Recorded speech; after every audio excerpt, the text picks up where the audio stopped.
Welcome to today's episode of Global. On today's show, a question that's been often asked but never truly answered. And the story of a lost city suddenly abandoned in the middle of Illinois. This is Global, the history podcast on how we got to where we are today. My name is Spencer Walsh. Thank you very much for listening.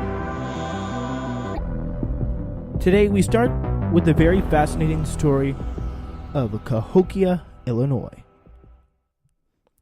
Well, what is Cahokia, Illinois? You may really wonder, and I'm about to tell you. Cahokia Mound State Historic Site is the area of an ancient indigenous city near Collinsville, Illinois.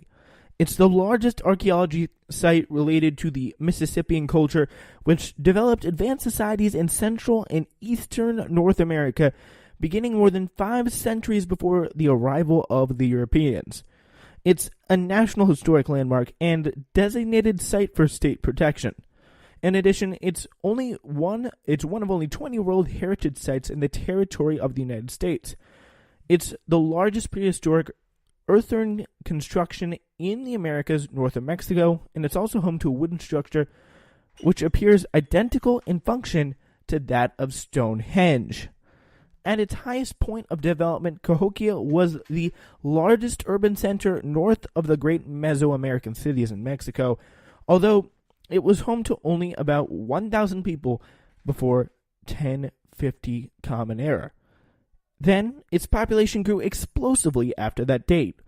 Archaeologists estimate that the city's population at between 8,000 and 40,000 at its peak, with more people living in outlying farm villages that supplied the main urban center, similar to city structures today. In 1250, its population was larger than that of London, England's was at the time. If the highest population estimates are correct, Cahokia was larger than any subsequent city in the United States until about 1800, when Philadelphia's population grew beyond 40,000 people. So, what happened with this place? For more context, here's an old news report.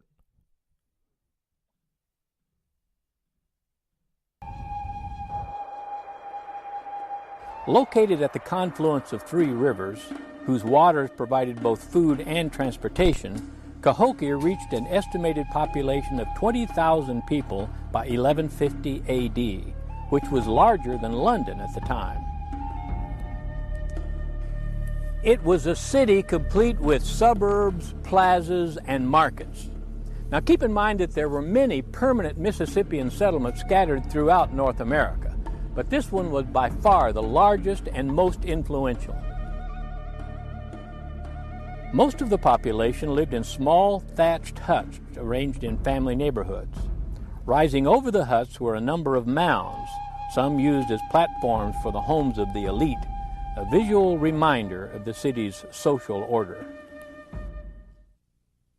The city included 120 mounds, of which 80 remain today.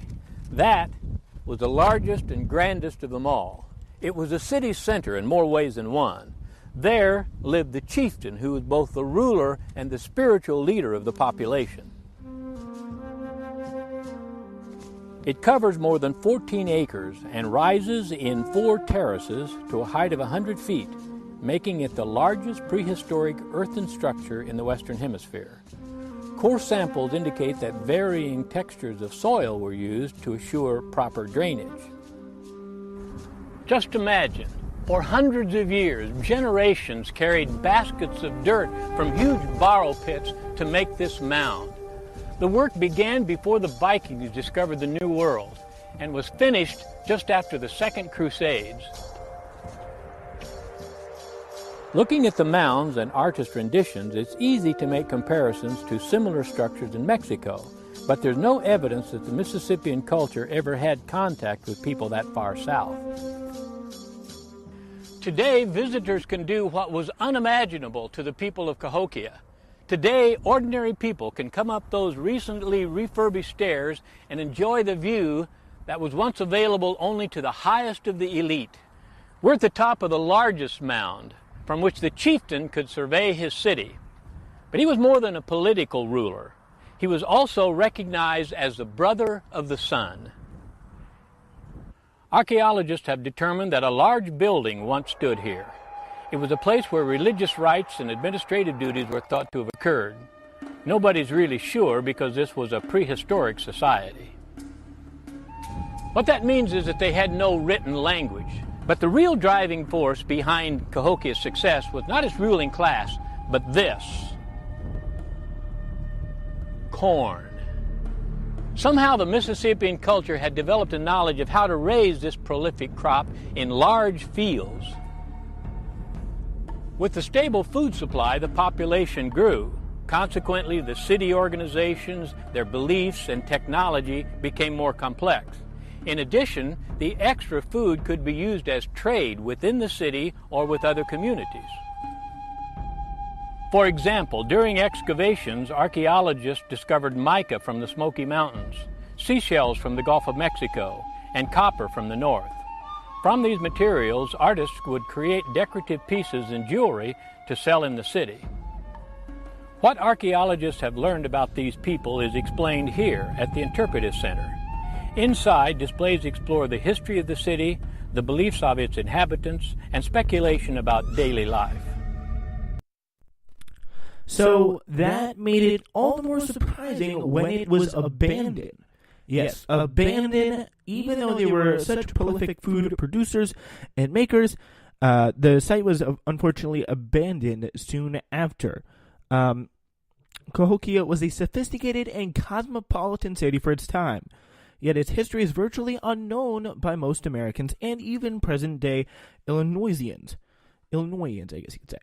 It is one of the many stories that have been bypassed in favor of a shop-worn narrative reinforced in literature and a century of American cinema, of Native Americans, people who inhabited this place, as backward and primitive.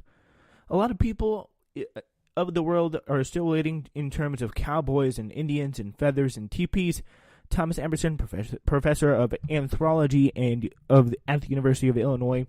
But in AD 1000 from the beginning, a city laid on a specific plain doesn't grow into a plain, it starts as a plain. And there they create the most massive earthen mound in North America. Where does that come from? He makes a good point. Its mix of people made Cahokia like an early-day Manhattan, drawing residents from the Mississippian-controlled Legion, the Natchez, the Pensacola, the Choctaw, the Ofo. Archaeologists conducting strontium tests on the teeth of the buried remains have found that a third population was not from Cahokia, but from somewhere else, according to Emerson, who is the director of the Illinois State Archaeological Survey, and that's throughout the entire sequence of Cahokia's existence. It was something like Manhattan, kind of a melting pot, and one of the most advanced cities in the area, according to archaeologic reports. Native Americans at Cahokia farmed, traded, and hunted. There were also early urban planners who used astronomical alignments to lay out a low-scale metropolis of 10 to 20,000 people, featuring a town center with broad public plazas and key buildings set atop, as we saw before, vast hand-built earthen mounds. One of those largest mounds was 100 feet tall and covered 14 acres and still exists today. But rather than developing like London into a modern metropolis, Cahokia is more like the fabled lost continent of Atlantis, having become a major population center around AD 1050.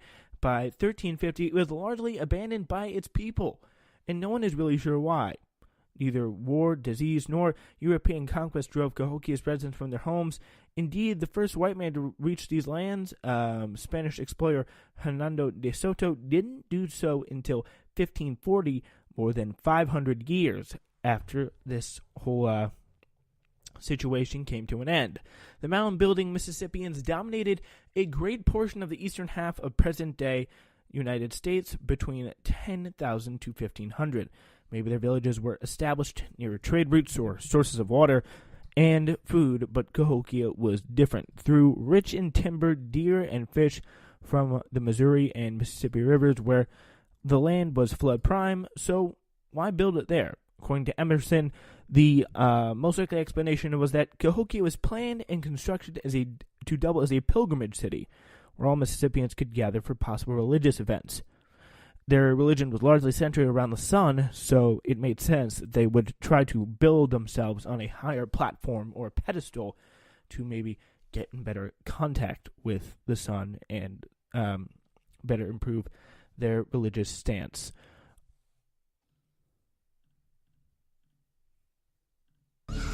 The most common structure in the village was a small thatched-roofed hut where one family lived.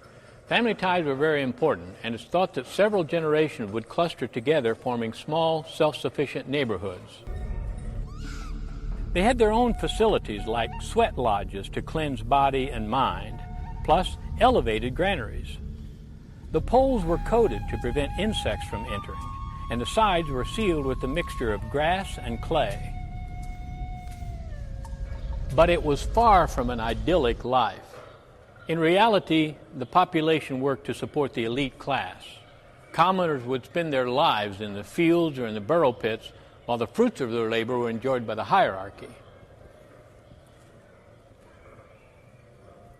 In 1961, while excavating a site for a proposed new highway, archaeologists discovered what has since been called the American Woodhenge. Set in a giant circle were 48 treated cedar poles, a solar calendar used to chart the seasons and to determine the planting and harvest times. In fact, at the beginning of each new season, the rising sun lined up with a specific pole. The calendar was aligned so that during the all-important spring and fall equinox, the sun would appear to rise directly over the chieftain's mound. This was quite fitting since, as you'll recall, he was known as the brother of the sun. Eventually, it was discovered that over time there had been 5 such circles, each larger than the previous, and each time the number of poles increased by 12. Why 12? And why increase the size? It's just another mystery of Cahokia. To unravel those mysteries, archaeological work continues. This is Mound 72, one of only 6 of this type of mound here at Cahokia. It's called a ridgetop mound. It was originally excavated in the early 60s, but recently it has been revisited. To everyone's amazement, Mound 72 actually covered 3 smaller burial mounds. And inside one of those was found the remains of a possible chieftain, laid to rest on a bed of 20,000 shell beads, plus the remains of 6 of his retainers. In another section are the remains of 300 people, more than half of which were young women who had been sacrificed. Interestingly, some of the bodies were found not in the mound, but under the mound, using the mound itself as a grave marker. There is a little bit more about the Stonehenge-like structures used to predict seasons as some sort of a calendar, and the daily life kind of practices. And there is so much about the city that is quite fascinating. And one of the things is its decline is a mystery. During its prime, Cahokia would have bustled with activity. Men hunted, grew, and stored corn and cleared trees for construction. Women tended to the fields and homes, made pottery, wove mats and fabrics, often performing work and social activity in these small courtyards and gardens outside each grouping of homes. Sacred meetings and ceremonies, the city's purpose, took place on the plazas and in the buildings inside the palisades. So that's kind of the city layout, as the Mississippians oriented the Cahokia Center in a true east-west fashion, using sightlines and positions of the sun, moon, and stars to determine the direction accurately. West of Monk's Mound, a circle of tall posts used by the position of the rising sun of the rising sun to mark the summer and winter solstices and the spring and fall equinoxes. Those posts were called Woodhenge by archaeologists who began researching the area in 1961. So, the people of Cahokia themselves may have been doled out and received a lot of violence, as archaeological work has been discovered a mound containing mass burials. The extent of it is debated. It appears Mississippians may have conducted